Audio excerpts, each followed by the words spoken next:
All right, so this is actually a replay of a longer live stream that I actually ran the other day with Brandon Washington.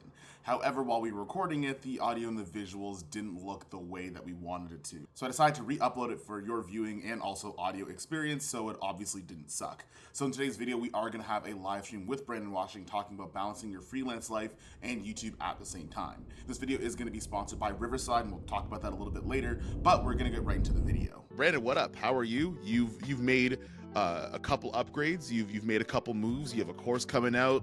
Let us know all about that and how that kind of fits into your life now. Yeah, I mean, things are good right now.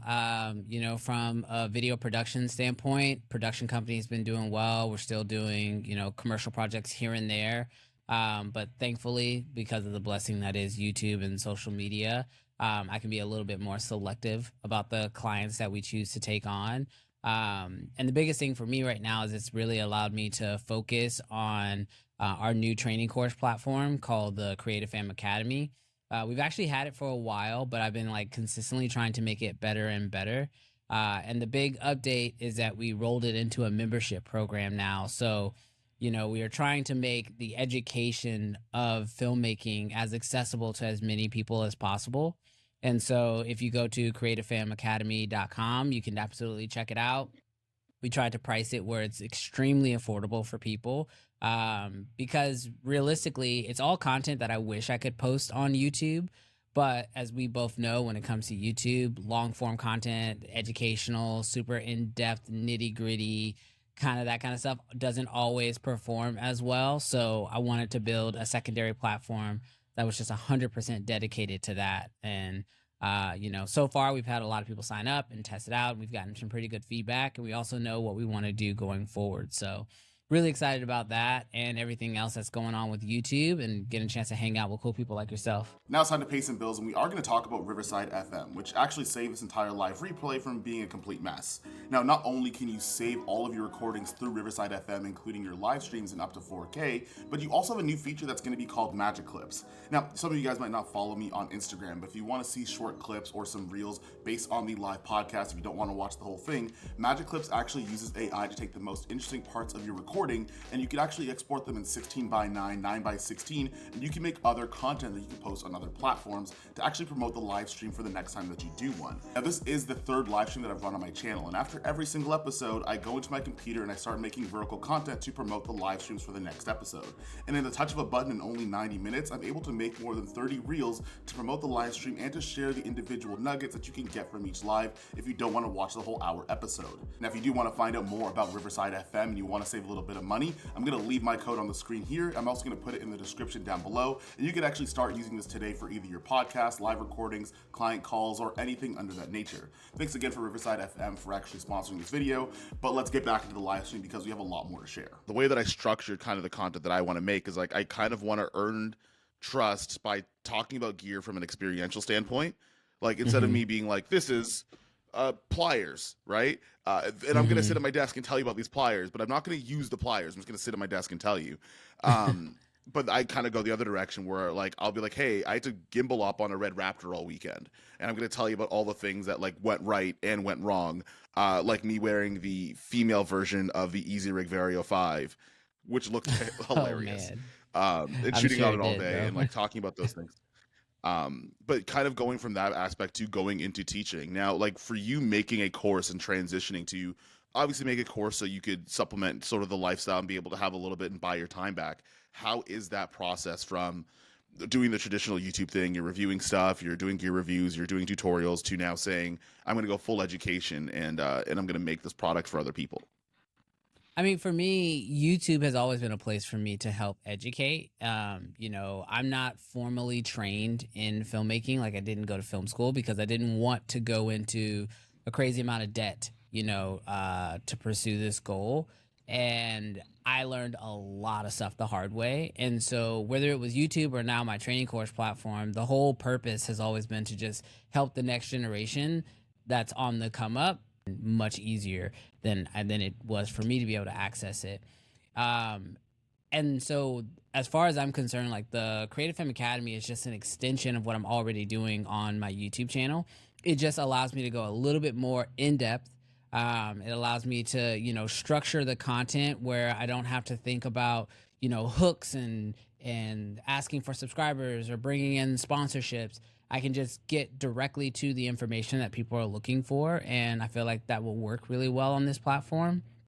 But then the other big element to it is, not only did we build the training elements of it, but we also created the community side of it. So it's kind of like a Discord, which is all a part of the Creative Film Academy. So we have like our own community page. It's our own Discord area where people can go in, and we built it all inside of an app as well. So if you have an iOS or an Android phone, you can go to your app store, you can download Creative Film Academy, and on the app is all of the training course content as well as direct access to that community tab. So people can go in there and they can discuss, we can ask questions, they can ask me questions directly, we can talk about new gear. And so it really is more of a community driver with education in there as well. Like I said, it's really like, for me, it was the thing I wish I had when I was first starting out, like a place I could go to talk to other creators, a place I could go to learn what I need to know. And it was easily accessible. And so like, that's the reason why we put it on an app on a phone. And that was the whole purpose, was just to make a product that honestly I would just wish I had when I was first starting out, to help that next generation like get 2-3 steps ahead than me trying to figure it out. Because when you're first starting out, the most dangerous things are the things that you don't know, so you can't even do research about them. And so I just want to take all that stuff and just put it into an app and make it as accessible to as many creators as possible. That's dope. What we'll do is we'll take some questions from the chat in terms of balancing YouTube and filmmaking, and I can answer those while Brandon figures that stuff out. So the show's going to keep going on. I don't actually know how to take Brandon off of it, so we're going to keep going from there. I have a couple of questions that I got on Instagram, so I'm going to kind of organize those guys as well, and then also people can chime in and I could read your answers to them as well. All right, so somebody actually did ask, can you talk more about getting work with agencies? So only recently, and I'm not sure if anybody wants to chime in as well, but I started working a lot with agencies and production companies outside of doing the freelance thing. A lot of you guys kind of come into the freelance game, and the first thing that you do is you go direct to client, right? You're working with your local barbershop or a local gym or a local restaurant or anything like that. And what ends up happening is that you shoot a video for them, you're direct to them, you're the director, the producer, the editor, the colorist, you're doing all those things, and you're wearing all the hats. And when I was starting out, I didn't actually know that was a thing that didn't have to be that way. People work with companies and agencies. So to answer the question of agency work, for you guys that don't know, there are companies that will actually hire creators like videographers or editors or directors or producers, and they will be able to get the client for you. You might not get as much depending on where you are in your journey, but at least you don't have to worry about the client acquisition, which is a really big thing. And for a lot of people, if you are starting off in videography and you want to be able to get client gigs without having to stress about being direct, agency work makes a lot of sense. Also, it's a great way to cultivate your skills when you're starting out. Ooh, we got a super chat, which this is a new one for me. This is the first one ever. That technical difficulty transition was fantastic. Keep up the good work. Honestly, man, I could talk forever, so it's actually fairly easy for me to pivot. And I also try to structure these shows where if something happens, if Brandon gets sick or something, that the show could still go on. Let me answer a secondary question.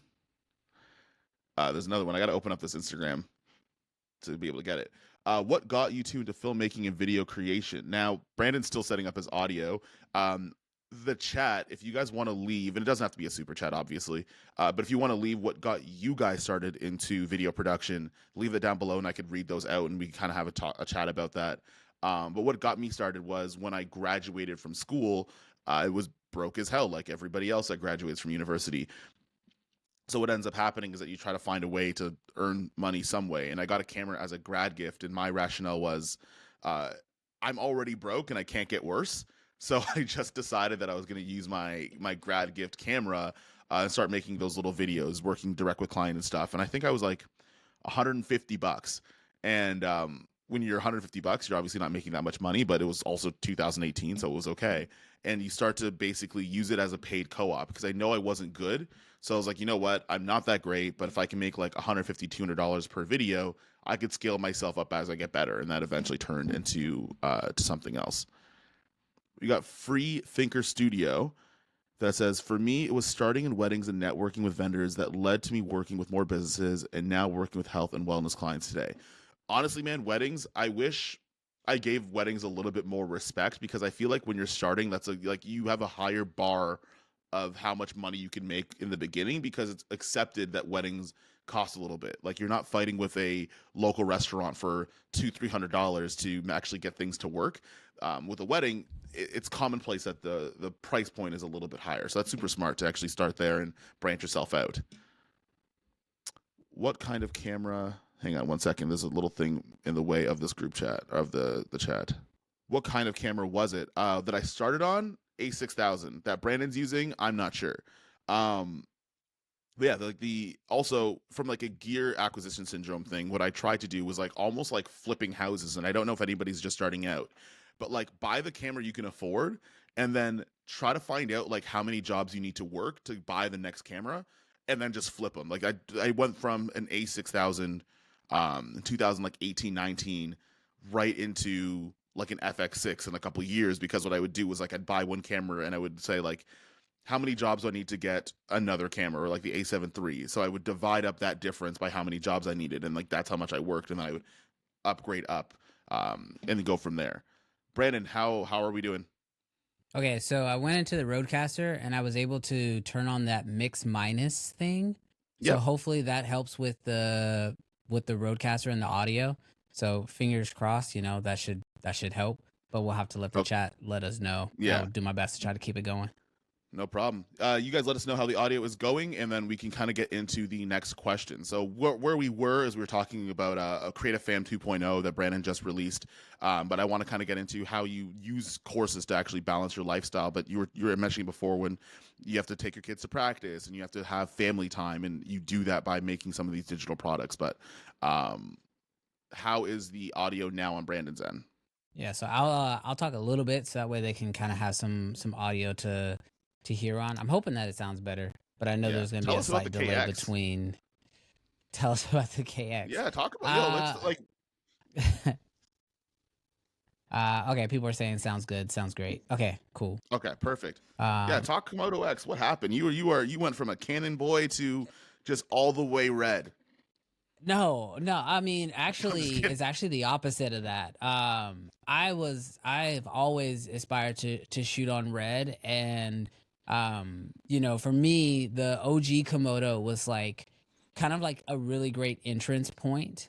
I had been looking at the Raven as my entrance point because I wasn't finna drop like Monstro money or something crazy like that on a red. But when the OG Komodo came out, I picked it up and instantly fell in love with the red, workflow and the red raw and everything else. And so at that point, I was like, okay, now it's time to drop, some Monstro money. And so I started just like saving up like crazy and just like you were talking about, like you see how many jobs it's going to take you to be able to buy the camera that you want, and then you just kind of work backwards. And I basically did that with the idea of buying a Monstro, and then Red came out with the V Raptor for like half the price, still VistaVision's full-size sensor, higher frame rates, better low light performance. And so I went all in on the Raptor. And the reason why I shoot Canon primarily is because of how well like the Red and the Canon workflow, how easy they are to go back and forth. I mean, between my Canon R3 and my Raptor, they use, they have the same mount, so the RF mount. They have the same memory cards, CF Express Type B cards.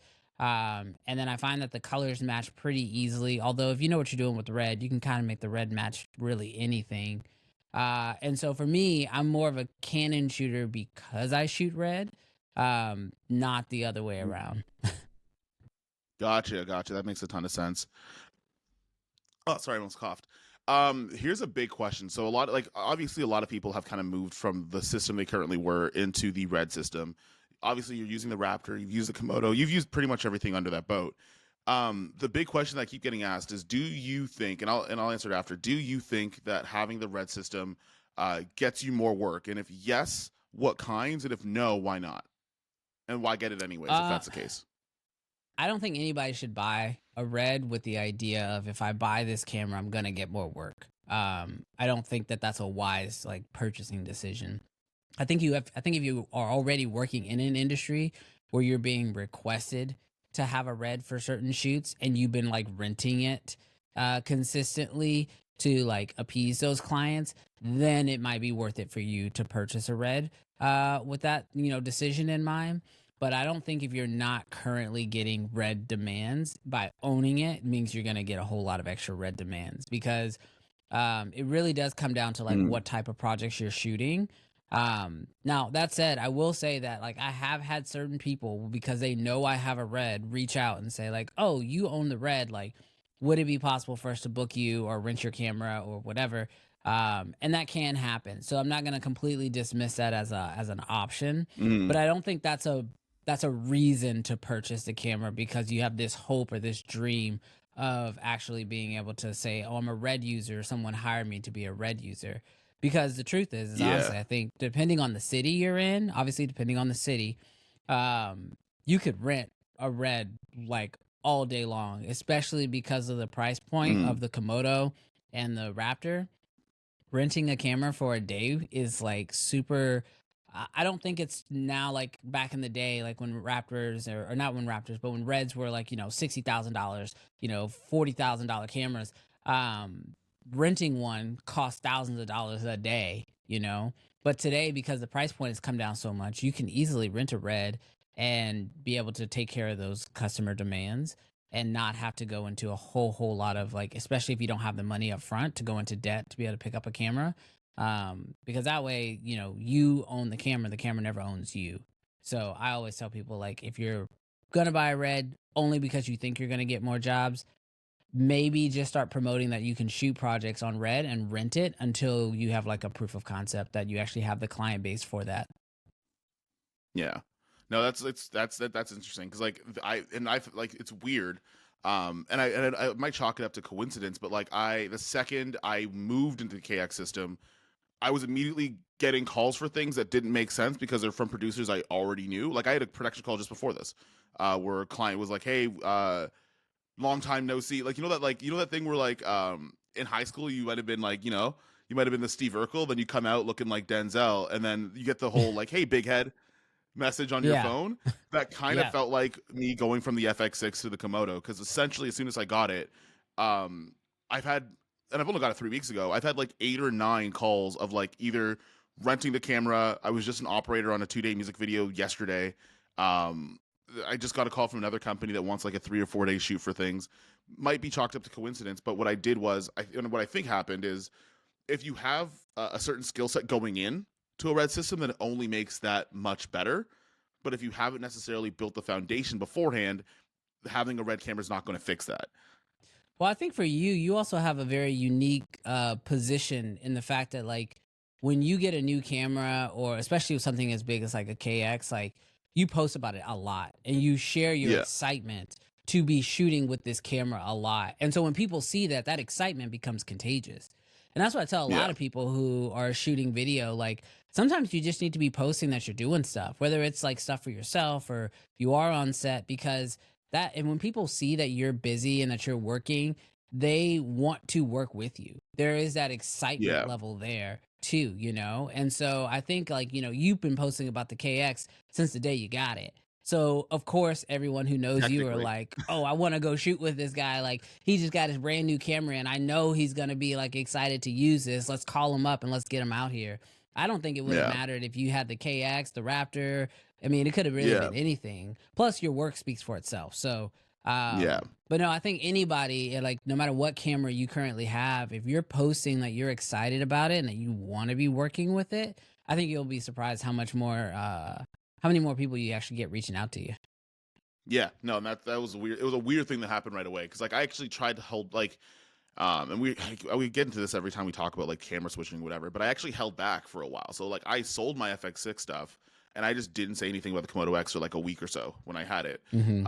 On under the fear of that, like, and we'll talk about like YouTube commenters and stuff later, but under the idea of like, oh, I feel like I owed people to stay in a system, if that makes any sense. Yeah. To where I then realized, and the whole point of me getting the KX was like, I always only have purchased things for the appeasement of other people.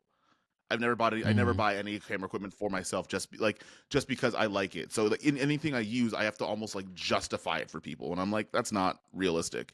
But I think, yeah, you're definitely right about like when you're doing things in video production, it's kind of like nobody wants to go to an empty barbershop, because then you walk by and be like, Right. something's wrong here.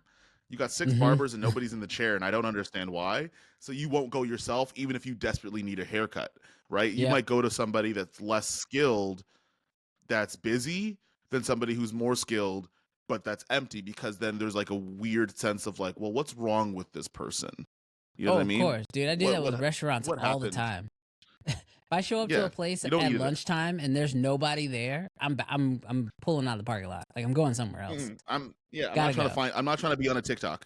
I'm not trying to find myself Right. on a viral tweet or something, right? Or find out that like I'm going to a restaurant that supports a nefarious cause or whatever the case is, right? But yeah, no, that makes a lot of sense. Where and also I want people to take that away too, right? Like you still need to build a foundation when you're switching cameras, and when you do kind of upgrade, like plan your upgrades around your trajectory of your work going up, and like you tend to feel when that happens. You know what I mean? Like I Yeah. felt when I was like, okay, I'm ready to move from the A7 III to the Pocket 4K. Like I felt like I'm like, okay, I think I'm ready for that jump. Or when I went from the 4K to the C200, I was like, okay, I feel like I've done things, or like my mind making up ways that I want to shoot exceeds what's in my backpack. So I'm ready to kind of Mm. move that way up, right? So, Yeah. and I felt a lot of that with the FX6, where I was like, I've shot everything I needed to on this thing, and now I'm almost bored because I could use the FX6 with my eyes closed. So I want to get into something where I almost feel fearful that I don't know what's going to go on the day, which You actually like the makes it exciting challenge. because you go out of your way to figure it out. Absolutely. Yeah. And if that's somewhere where somebody else is, like, I don't recommend upgrading your camera to challenge yourself. That's an expensive thing to go to, and I don't want to Yeah. go to the Raptor to have to like. I don't want to get bored of the Komodo X, and I'm not buying a Raptor. There's nothing that's going to make me buy one unless a ton of money comes my way. But that makes a ton of No, sense. I totally get it. Actually, I personally think that the Komodo X is probably the better buy, if I'm being honest. You know, I think the Raptor is a fantastic camera, but I think I said this in your other video that we talked about this on. But like, if the KX would have came out before the Raptor, I'm pretty sure I would have bought a KX and would have just rented the Raptor. Yeah, that makes a ton of as sense. needed. You know, that's kind of been my mindset even with the Raptor XL. Like, I'm never gonna buy a Raptor XL. I just don't need it. And there's a lot of projects that I take my Raptor out on where really a KX would be totally fine. Yeah. So yeah, no, I think it is wise to, you know, to, especially when you shoot a lot, like when you shoot a whole lot, you know, doing client projects, doing passion projects, and making YouTube videos, filming with the same camera over and over again definitely can get kind of boring. Just because you're like, man, I feel like I want a challenge. Like, I've gotten this shot, I've done these settings, like I put it in this situation so many times. Like, sometimes it's just nice to, like, you know, test the waters, just go try something new. Yeah. Which I understand is not the case that everyone is in. But that's normally when I say, like, you know, it's fun to just rent a camera for a passion project. Like, the next time you go on vacation, just rent a different camera just to take it with you and just see what else is out there. Because a lot of times we do get kind of like, you know, like right now, even though I shoot on Red and I shoot on Canon, I feel like, man, like I really wish I could like dabble more in the Sony world a little bit, because I just see a lot of things over there that I'm like, man, that looks really cool. I really want to go play in that, you know, I want to go play at that park a little Yeah. bit, just because it's, you know, it's unique, it's different, and that's the stuff that excited us, especially when we were first starting out. Yeah, that's dope, man. So I guess with the course and everything with YouTube, and like you've pretty much you've made it to the echelon of like where like 1% of people get to at 100K. How does your freelance life kind of mix into your YouTube? Like, are you taking on way less stuff? Is it a little bit more strategic for your overall brand, or is it something where like you've kind of moved away from freelance entirely? I personally love freelancing. I mean, I don't think there'll ever be a day where I like 100% give it up. just because I look at freelancing, like there's so many different avenues you can go. Like I can just be a DP, I can take a full client project from, beginning to end, or I could just be a part of the post production process, be a day warrior, whatever. And so I like freelance because there's that flexibility.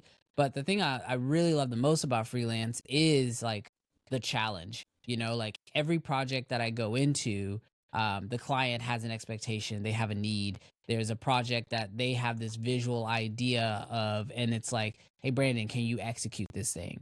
So I like that challenge of freelance. However, Yeah. I will say that YouTube and the training courses and everything else that, the other side of my business, it allows me to be very selective about the client projects that I Mm, do choose to take, which, back in the day, I used to just have to try to save up as much money as I possibly could because I never wanted to feel like I had to take a project in order to make rent that month, because that's yeah. never a fun place to be in. And it's very hard to be creative in that place. So for me, now that whole like having to just like constantly save, which I still do recommend everyone have, at least 3 to 6 months worth of savings in the bank. But like now YouTube allows me to be a little bit more flexible about what freelance jobs I do choose to take. Um, which is fantastic. I think that to me, that's always been the goal because it, on the flip side, the freelance stuff allows me to be more selective about like the brand deals that I choose to take on my YouTube channel. So they both kind of help each other out. Um, and as long as I'm enjoying it, I think really like let's be honest, like we're both very blessed. Like we found something that we love to do, work with cameras. We figured out a couple different ways we can monetize that. And so, the way I look at it is it's like that's a blessing. I mean, I'm 100% every single day. Thank God. I'm like, man, this is a blessing that you allowed me to be able to do this. So every day I'm just seeking Hmm. enjoyment. What inspires me? What makes me want to pick up a camera and Yeah. create? And that's really the only thing. Like that's sort of my guiding star. It's like, okay, do I enjoy this? Do I love this? And as long as my family's taken care of, I'm good. Yeah, no, that's super dope, man. And I feel like I'm very much at the beginning of that journey. Like I'm not even close. I haven't even hit 20 yet, and I'm starting to find that when one hand kind of feeds the other. Like I can't give up freelancing because a lot of my content is based on the idea that I'm still working. It almost like I almost feel like I'm not doing my best job if I'm not using it on jobs whenever I can, Hmm. right? Yeah. So then I find that like okay, I still have to kind of keep in that workflow, but then at the same time, if the level of like my minimum level of engagement goes up now because it becomes the decision of do we talk about today's sponsor, which is going to be Riverside FM, which I'll talk about in a second, or do I take on a client gig that I kind of didn't want to? And what ends up happening is usually when you take on those client gigs, they're usually the most frustrating ones. Like usually your lower budget projects are the more frustrating clients to deal with because they're Yeah. nickel and diming and they're nitpicking and they're bootstrapping, which I don't necessarily blame them for, but then you also have to accept that you can't get everything you want, and that's where you kind of have the headbutting, right? Like somebody is going to try to convince you that $1,000 video is a ton of money and you should be bringing all these things, but then they don't realize that like I could rent out my Komodo X package for a little bit of over half of that amount and not have to leave my home and not have to do anything, right? So you Right. get to make that decision of um you get to make that decision of opportunity cost, right? Which I Yeah. think is a really Absolutely. it's an interesting thing that's very very new because I've only been taking on brand deals for like a month. Hmm. Contrary to everybody thinking that I'm paid off by Sony, my You're voice not cracked paid there. off by But Sony? contrary to people, I no, not thought at the all. I Sony like truck just like backed up to your bro, garage and just like every dumped a bunch of Sony money in product that I cameras. think I've reviewed, outside of a couple of them, I had to pay for or pay to rent, and it was awful because I'm like I'm spending so Nah, much I money get it. to make nothing. But we are No, going to but talk you really but you quickly about are. today's You're sponsor. growing. I think it's good. I mean, I think that's the one area that creators should probably and not just like creators like YouTube creators, but like filmmakers in general, like it's very easy for us to like come up with budgets and stuff like that for clients, whether that's for weddings or commercial shoots or corporate stuff. But like when we think about like investing in our own passion projects, we get kind of like is this really worth it? And it's like, of course it's worth it. Like, Mm, anytime you can spend money on yourself to be more creative, like for you, in instance, like those videos, although you may say like, you didn't make any money off of it, you gained like a whole new audience and people who now trust you, and you've been able to create amazing work, and you've improved as a creator and as a filmmaker overall. So like those investments that sometimes we're afraid to make in ourselves, to like we'll like try to make a spec ad, but we'll do it for like no money. It's like, no, no, no. Like Yeah. save up some money and spend it on yourself, because like the compound effect of being able to do that over and over and over again, like you'll be in such a better place. And like that's something that I did. And like, trust me, it's not easy. Like I understand like money is hard, especially today, it's even harder. Yeah. And so I would say like, you may not be able to do it, once a month, but if you could do it 2, 3 times a year, like it's absolutely worth it. Your work will be better. You'll be happier. You'll feel creatively fulfilled, which at that point, it'll allow you to probably handle some of those jobs you really don't want to do anyway. But like you feel so creatively Yeah. fulfilled. I mean, like that's what it was for my Komodo X video that I put out. Like I spent a lot of money on that video, and it was not sponsored by Red, no matter what anybody thinks. And like I felt so creatively fulfilled at the end of that project that like it has like I Yeah. still feel great. Like I still feel like that's, even though the video didn't get a ton of views, I didn't really care because I really enjoyed the process and the product once it was done. And that was worth it to me.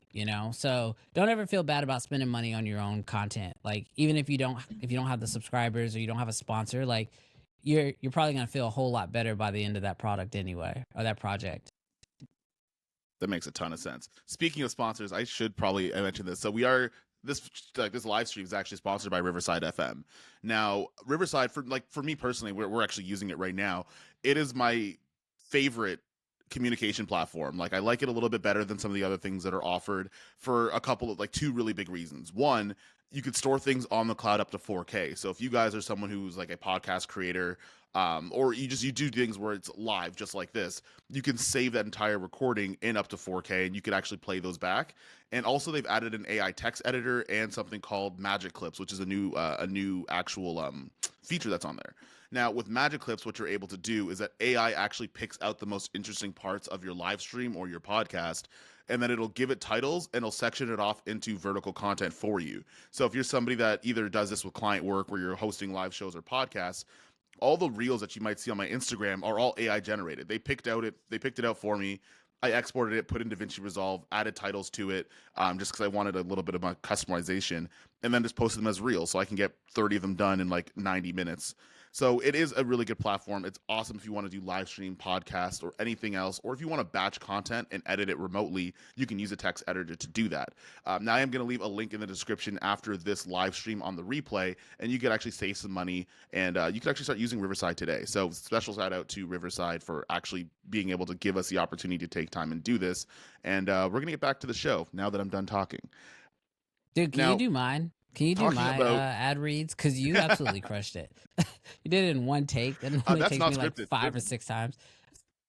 No, I know. You So there's just no crushed script it. here too. Great job, I man. just made Nah, that was Thank you. great. No, speaking of YouTube sponsors and stuff like that, I have a theory. And the theory is Okay. kind of based on X-Men, but every person on YouTube has like a combination of circumstances that makes them good at one particular thing, and once they figure out what that thing is, that's where they start to really that's where they really start going.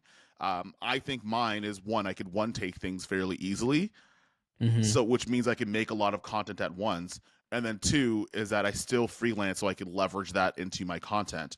If you were to have if you were to have a combination of superpowers, what do you think yours are? I would say that like one of mine is definitely I think in a different life, like I'd be a really good producer, because I can put some plans together and pull some projects together so last minute.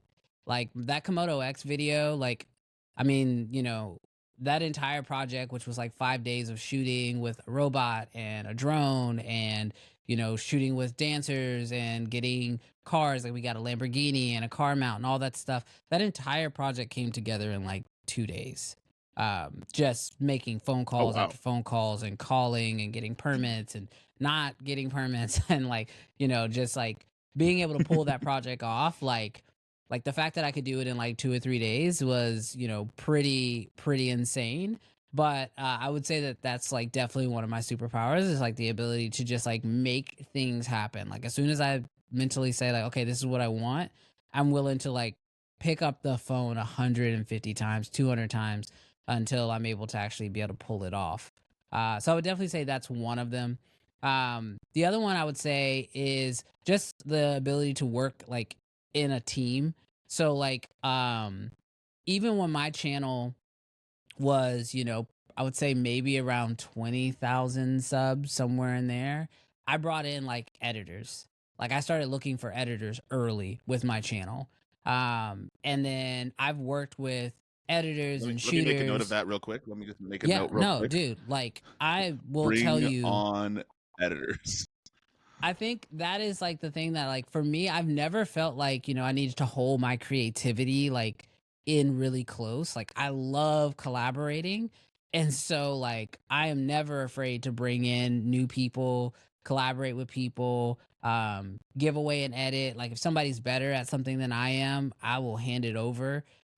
Even in that red project, like I was originally gonna shoot the dancer scene on a gimbal, but then Reese came in and he was like, this would look much better on a glide cam. And I was like, cool, you run it. I almost didn't even touch the camera that day, or at least for that part of the shoot. And so it's really about just bringing in the right people who are really good at what they do. And I think I have a pretty good skill set of like finding people who are really good at what they're doing and then not being afraid to relinquish part of the project to them because they're better at something than I am. And I know like when I first was freelancing, that's what held me back the most was I was doing the one man band thing. I was showing up with the cameras. I had like 2 cameras. I was setting up lights. I was doing the audio. I was also interviewing people, so asking them questions and directing at the same time. I had like monitors all over the place trying to like see everything. And it wasn't until like I started really working with other people and starting to grow my sets a little bit that not only did the work look better, but the clients really appreciated the work a lot more and I could start charging more money. And so that's when I started seeing some real growth. And so now I've just started bringing that over into my YouTube stuff as well. Yeah, no, that makes a ton of sense. That's kind of what I like. I'm in that phase now. Over the last year, I went from trying to do everything myself to being like, you know what? I'm gonna get people that are better at me than this. Like, there's no sense in me trying to be Superman. And what ends up happening is that you think you're keeping more of the pot, but you're actually making the pot objectively smaller, which actually becomes a bigger detriment too. What I'm gonna do is I'm gonna jump into some of the chat stuff because some people did ask some questions. If you were getting started today, what camera brand would you start with? So that's from Tom Booth. You go first, and I'll go second. Um, okay, if I was starting today, I would probably go Sony. I don't know exactly which camera because I think it would really just come down to the price. Sony has the most diversity when it comes to cameras, in my opinion. And so it would really just come down to what can I afford? Because quite honestly, at least from what I can see in the Sony landscape of things, no matter what price point you jump in at, it's a fantastic camera. So that would really be kind of like where I would start. But yeah, that's my opinion. What's yours? So I would go on, and I'm doing a video on it right now. And it's going to be funny because I teach my girlfriend how to use the A6700 Oh yeah, I saw as a some of that. I beginner saw some camera because she teaser. makes TikTok stuff, but she's never used a camera before. But I find in terms of like the ease of use to quality would be the A6700. You don't have to learn Cine EI. If you want to shoot S Cinetone or standard, you can. If you want to go to S Log 2 or 3, sorry, S Log 3, like you can do everything on the higher end, or you could do everything on the lower end. It's not too much money, but it's enough that you get a really good image out of it. So that would be where I would start. Mostly because like when I started shooting, I was on the A6000 and the 6700 didn't exist. So it's just in my eyes a little bit more of an expensive category in that side. But that's where I would Hmm. start because you also get things like AI autofocus is nuts. It's actually nonsense how good it actually is. And for people Yeah. starting out that can't pull manual focus, like they don't have the actual tactile skill, that's a good place to start off. But I agree with you. Sony is on some gangsta stuff where they have a camera literally at every single price break into like $10,000. right? So Yes, I there's feel so many like different options where if you have a certain budget range, I feel like they just like went like every $500. They were just like, all right, we want a camera at like their goal is like at every $500 increment, that's where we're gonna put a new camera, and it's like it's ridiculous. And they're like, and everything that was in the last one, throw that in the next one. It's like, but that one's cheaper. I don't care. Just throw it in yeah, there and let's put it at these $500 yeah, price points, which that are was cheaper. ridiculous. That's not important. What? That's not But important. that one's It's cheaper. like I this will said what I said. cannibalize Did this you- one. what I did don't you- care. Take the tech, throw it in there, and let's Who get it cares? out. They'll buy it. Exactly. There's currently Well, when 5 they're cameras with playing the a same long game. sensor. Like that's how. Yeah, they're That's super smart hilarious. about it. N- Next chat question is actually no. Someone's getting Renee's giving you some flowers. Brandon is a definition of never giving up. Go back and watch his early stuff, and you'll be inspired by his growth. I think I started watching your stuff in the pandemic because that's when I started just binging content. And I'm like, yo, this Brandon guy has gone non-goddamn stop every single like. And it got to the point where I thought I was watching the same videos. So I'm like, did I watch this one yesterday?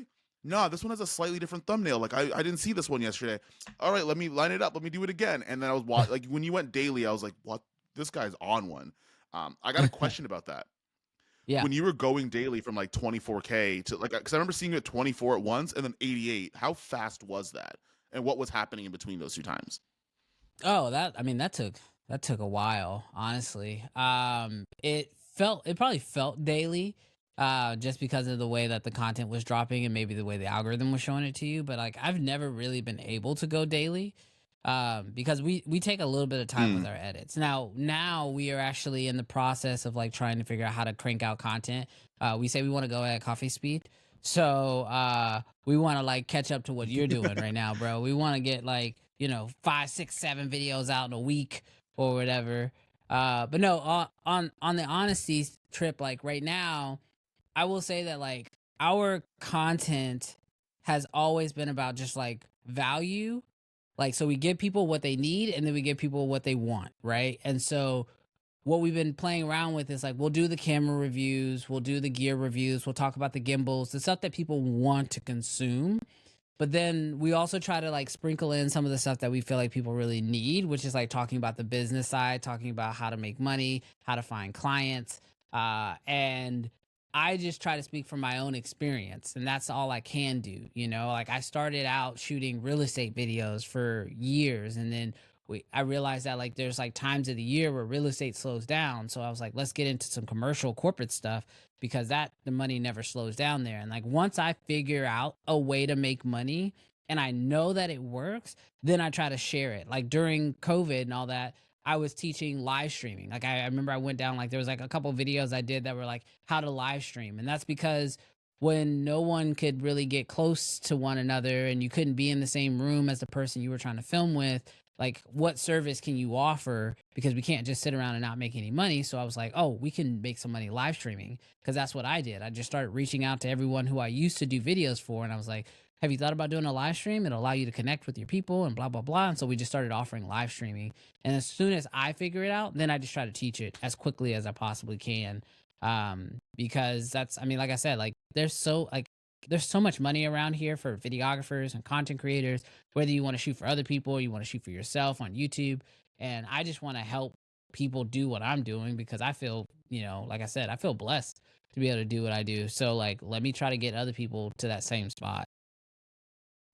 No, that's good, man. That's super dope. So like, yeah, that's super weird. I guess the algorithm was like, hey, you watched all the way through one video, like let me show you every single one after that, which is interesting.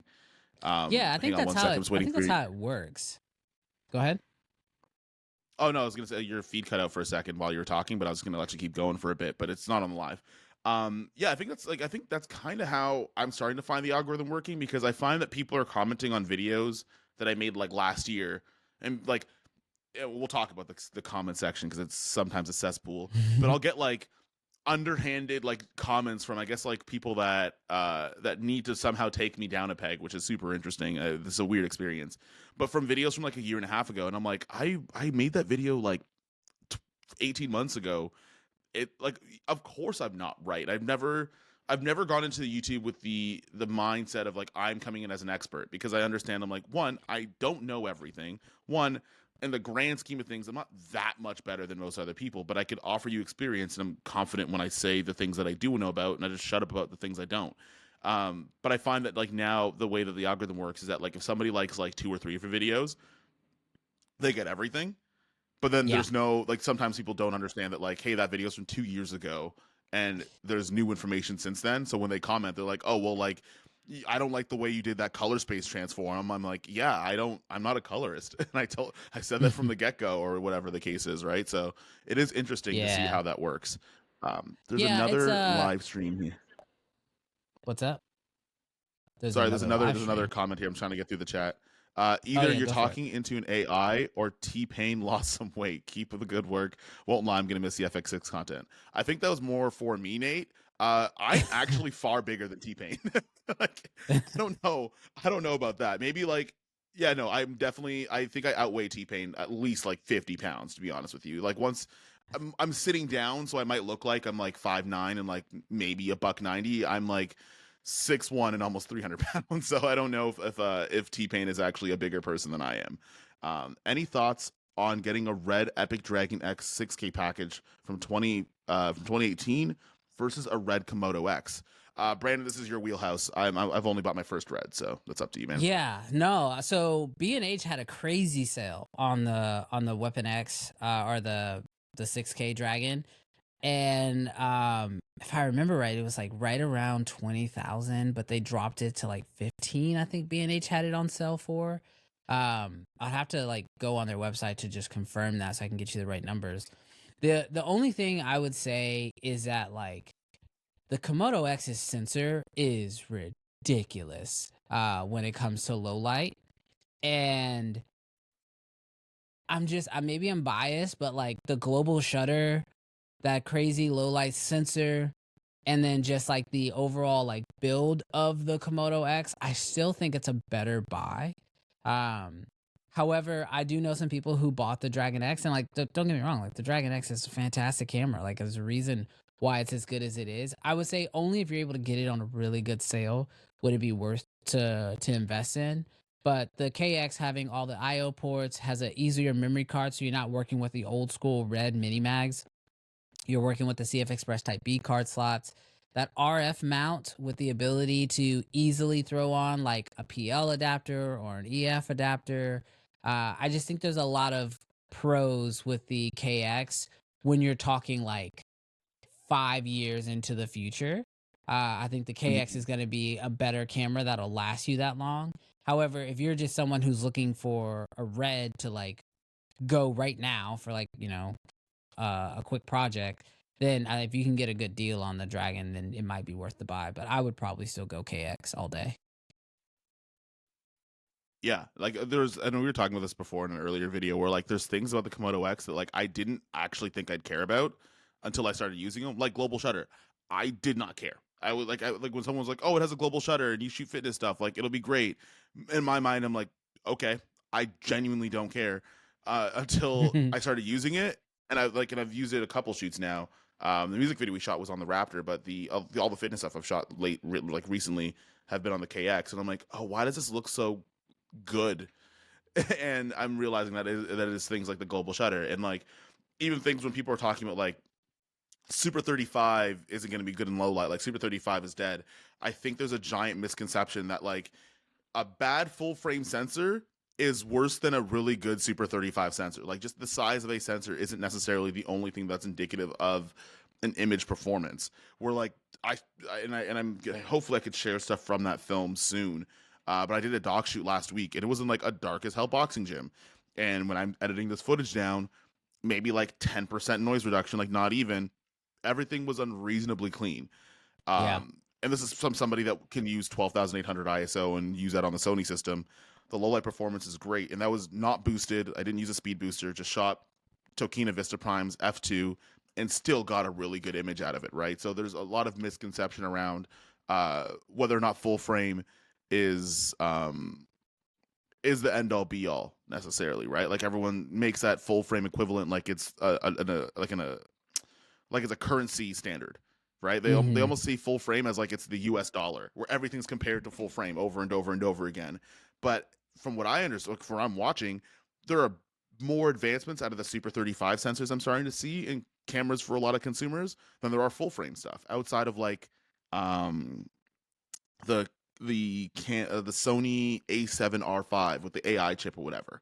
Outside of Hmm. that, everything's been either the A7 IV or like the same FX30 sensor that's in 6 different cameras, 5, right? But now you see cameras like Kinfinity has a great Super 35 sensor, Red, great Super 35 sensor. Sony came up with a great Super 35 sensor or APS-C or whatever you want to call it, right? Like there's really, really good cameras in that space, and something not being full frame, I don't think it should be the nail in the coffin for some of these cameras.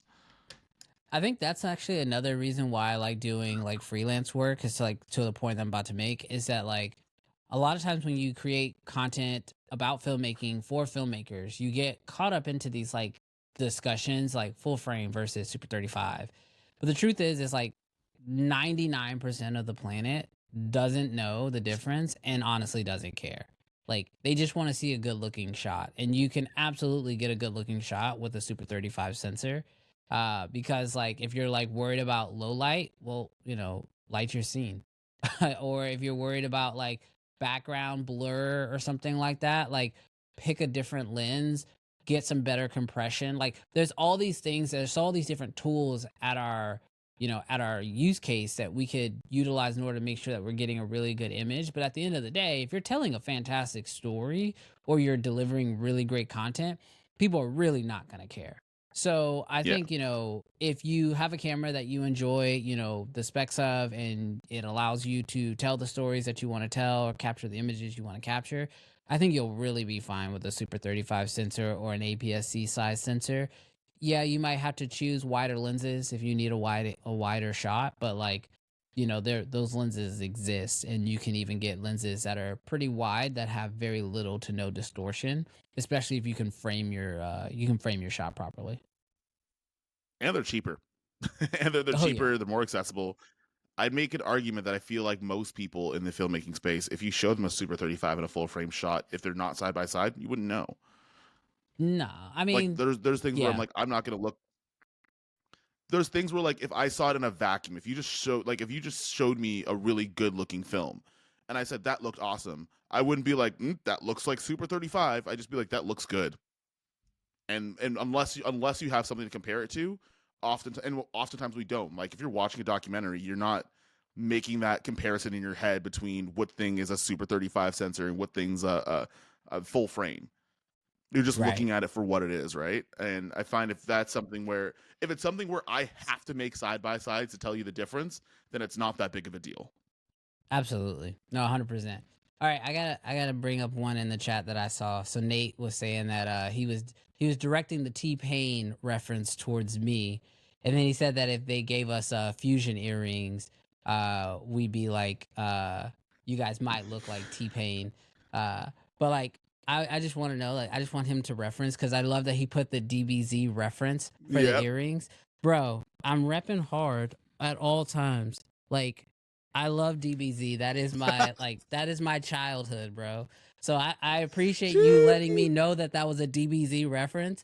But like, Yep. yeah, I caught it. Yep. Anytime you talk about fusion, you get some earring, bro. I'm in it. I'll do the dance. Let's go. Like, You like know what's hilarious? I learned that dance when I was like, I don't know, 14, 15. Like, come on, Not gonna lie, I let's learned it get too. it. Not gonna lie, I learned that too. You know what's hilarious though is like, and this is completely off topic and not related, but it's weird how many black dudes, us, our pigment, that were born anywhere between like the mid '80s and the early '90s that have all watched Dragon Ball Z. Like, there's not Oh like it's yeah, weird. It's like it's gone to the point where it's weird. Where like if I meet somebody that's also black and around my age that hasn't watched Dragon Ball Z specifically, not anime in general, but specifically Dragon Ball Z, they're yeah, like, if they say like, oh, I didn't watch it when I was growing up, I'm like, yo, so what happened to you? Are you okay? yeah, Where were you? Like yeah. where were you in life where that wasn't a TV show that you would like? Because I guess in the States you have Cartoon Network and we have something called YTV, Okay. where like 8 o'clock on Tuesdays and Thursdays, like, and when the series was over, because the series ended, like we got the series like 10 years after it was done, but so it could play every single day. But you Mm-hmm. would make sure that you were up. The TV is yours. That 30 minutes, like 30-minute TV half hour is your time.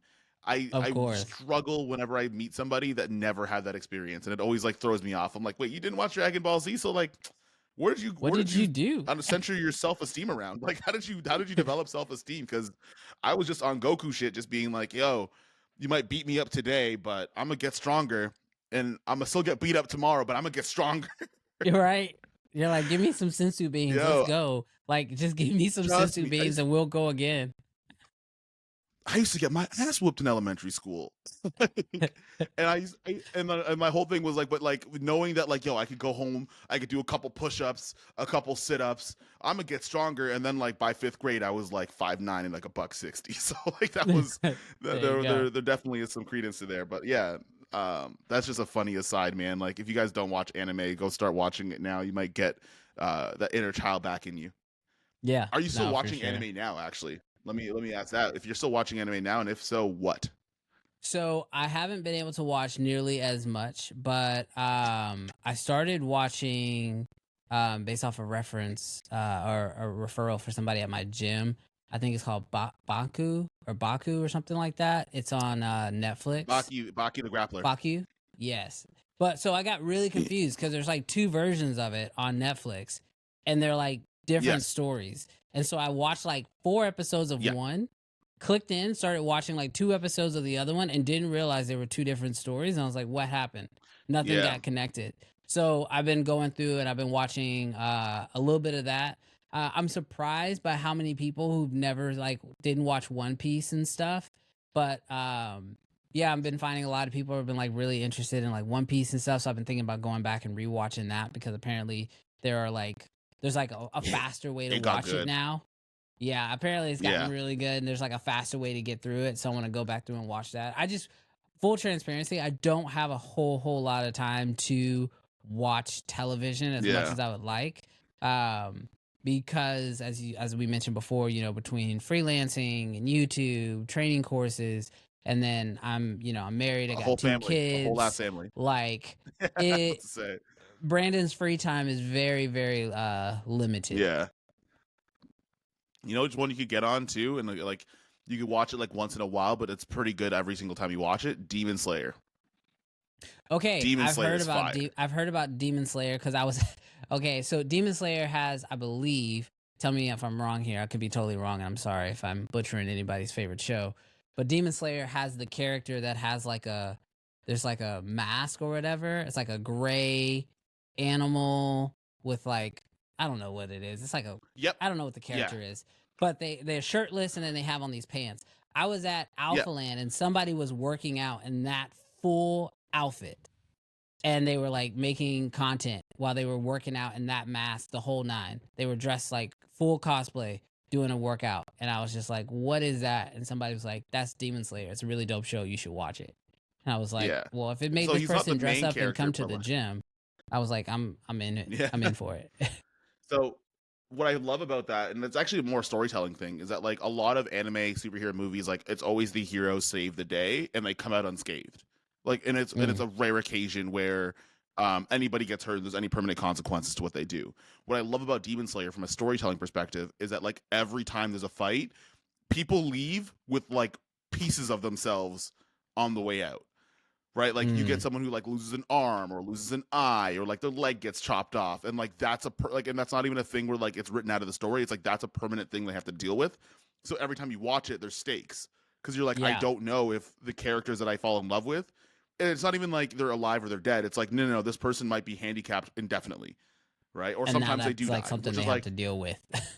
yeah, what I think what I like about like a lot of TV now and movies is like when there's permanent, especially if it's like a seasonal thing, is when there's permanent stakes that have permanent effects on characters that actually make them have to change how their character journey goes based on like good or bad decisions they made earlier on.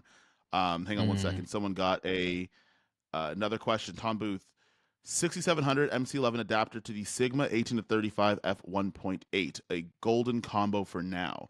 I would argue you can probably get a lens that's gonna have that wider angle at an APS-C and not have to have an adapter and the 18 to 35. But if you do have it already, then just use that instead. Yeah, I know in the past when I worked with some Sony cameras here and there, I loved like for an inexpensive entry lens, was playing around with some of those Tamron lenses. I mean, I know that they don't have like all the physical switches on them sometimes, like little things like that might be missing, but I've always been really like I always knew like, okay, if I'm gonna get a Sony camera, I'll probably just throw a Tamron lens on there because I don't want to invest a whole lot in E-mount lenses, especially at the from the Hmm. jump. But I find that the Tamron lenses normally do really well, and they're really great at autofocus, especially if the alternative is to go MC11 to a Canon EF mount lens, you're just gonna get better autofocus overall. I think from a Hmm. dedicated E mount Tamron, but that's just Hmm. that was my experience. I wonder if it works with the AI too. Like if you put the adapter on it, like do the all the autofocusing features still work? I don't But know. That'd I be a have no good idea. test. You just add another video to your log. I mean, you could just throw that in, bro. I just no, I'm gonna. You know what? Actually, I'm gonna start transitioning. I didn't tell you. I met Jevin Dovey on the weekend. Oh yeah, that's a good friend of mine. Uh, Wait, yeah, how yeah. did So y'all he was in meet? Toronto on. He was in Toronto. He was in Toronto on Friday. Okay. So I met him. We were trying to chilling out because Mark had a documentary workshop that he was running for a crew. So he's out in Africa right now, but he was there for Mm-hmm. the day. And I was just talking to him about like kind of where I want to move with the channel now, and I think I might have a couple of gear videos. Just like I might actually like flip it because I've had like a 1 to 4 ratio of like educational tutorial stuff, and then 3 videos were always gear because it was just easy Mm-hmm. to produce a lot of it. But I think I'm gonna flip it, and I'm gonna kind of go either like 50-50. So like for every one gear video there's a tutorial Got it. because I want to start getting into courses and stuff, and it's hard to teach like unless you're gonna make camera guides forever. Like it's really hard to make to have credibility in your education when you're only talking about gear in context, even if it's behind the scenes stuff. So I'm gonna start to come out Yeah. with a little bit more tutorial things, but that might mean I post less and then just focus on either putting a bunch of technical skill in one video or making a video for each technical skill. Uh, Mm-hmm. but he gave me a lot of insight in terms of like, hey, if the course thing is where you want to go, you might want to spend the next 6-8 months actually transitioning that stuff, and that's what I wanted to do. So that was just kind of where the channel is going now. Um, Gotcha. but hey, if there's nobody left in the chat, we're coming up on an hour. I know you're a busy guy. If there is one thing you can leave the audience with going forward in terms of balancing your freelance life, YouTube, family, everything else under that umbrella, what would you leave them with today? I mean, I think for me the thing that has made it all work is that I have very clear priorities. For me, family is first. There's no questions asked about that. So if my kid has baseball practice, which I take him to every single one of his baseball practices, um, I'm gonna make sure that I'm available on Monday, Tuesday, and Friday evenings for his baseball practice. So that means clients can't book me. And if there is a job that I want to do, it has to be done on that time. I actually sit down and I talk with my son about it and be like, hey, there's this job opportunity. I want to take it. Are you cool if your mom takes you to baseball? Are you cool if your grandma takes you to baseball? And because he knows my heart, he never pushes back. So that's always a big one. So just having my priorities in line of knowing what's the most important thing to me, which is, family, that helps me to answer a lot of the questions that I could potentially have. The second thing for me is just always being aware of just how blessed I am to be in this position and to never take it for granted. And so just understanding that, like, being someone who can create every single day in all these different avenues is a blessing. So find the joy even when it doesn't feel like there's any. And just be, thankful, like, say a prayer of thanks, just saying like, that I do get a chance to do this. Like because this is a dream opportunity, and I never want to take it for granted, which also helps me from feeling like I deserve it because it is a blessing. It's not like you don't deserve blessings, like they are just blessings. And so because I never feel like I deserve it, it just really allows me to just stay, I believe, in a humble place and just enjoy what's happening and give back as much as I possibly can. You know, like I said, hop on live streams or answer questions in DMs or do whatever I can to try to get back because I feel very blessed and lucky to be in this position, and so I just want to help other people get to that spot too. So I think that would be like the biggest thing I would say. If I could just give people like one piece of advice, it's just get your priorities in line, and then once you have your priorities in line, find find something in your life that you feel blessed to be able to do. And if that's this, um, then just remember that this is an amazing blessing, because it'll definitely help you get through those tough times, because there are going to be tough times. But when you think like, man, like I'm lucky that this is my job and not, working some other job I really hate or something like that, or feeling like I have to do this other job just to make ends meet, it can be easier to get through the difficult times. At least that's what's worked for me.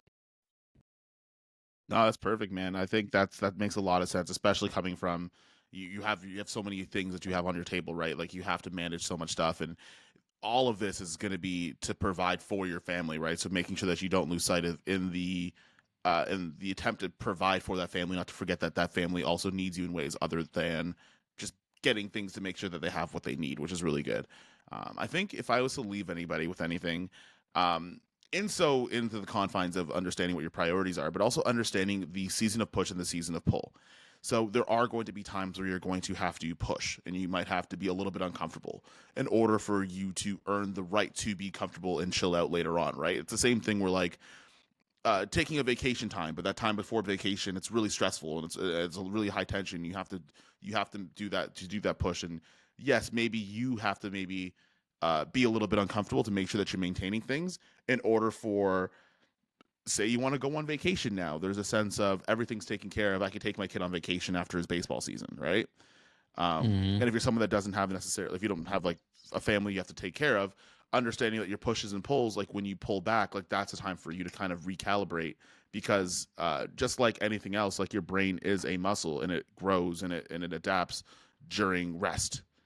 Um, Yeah. which is something I feel like you can get caught up into, especially when like, and that's something I learned really early on, especially when you're getting into creating content and money's coming in and brand deals are coming in, things are growing and things are going quickly. You still have to be able to say like, okay, well, I'm going to pull myself back a bit, even though things are coming up, because if I get caught in the rat race, that's what was going to happen to me if I didn't start saying no to some deals or things coming on. I would have got caught in that rat race where I would just be reviewing gear that I don't even like, and I'm forcing myself to find ways to make it fit in my lifestyle. Where now I can kind of pull back and be like, no, no, no. Does this work in my freelance career? No, not taking it. Maybe there are things that fit in your career, but there's a lot of it. Okay, cool. I'll push now, and then in October, November, I could scale back, or in December I could just not work at all, kind of thing, right? So you have to understand Yeah. that as much as there's ebbs and flows, there's also times where you're gonna have to accommodate, and your comfortability is not always gonna be in the middle. Yeah, no, absolutely. And I Um, think it's good to schedule out those pullback time periods that you're talking about.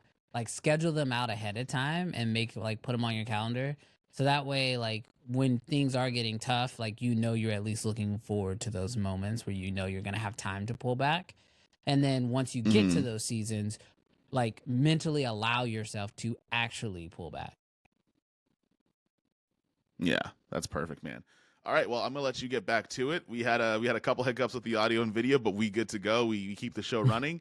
Thank you guys so much for coming through into the live stream. There is going to be one pretty much every single week. Big shout out to Riverside FM for actually sponsoring this live stream, and I hope I see you guys in the next one. So. Brandon, if nobody knows where your channel is, which is ridiculous if they don't, I'm gonna put that in the description down below on the replay. I'm gonna have to edit the replay a That'll little work. bit to fix some stuff up, but we'll check you guys in the next one. Deuces.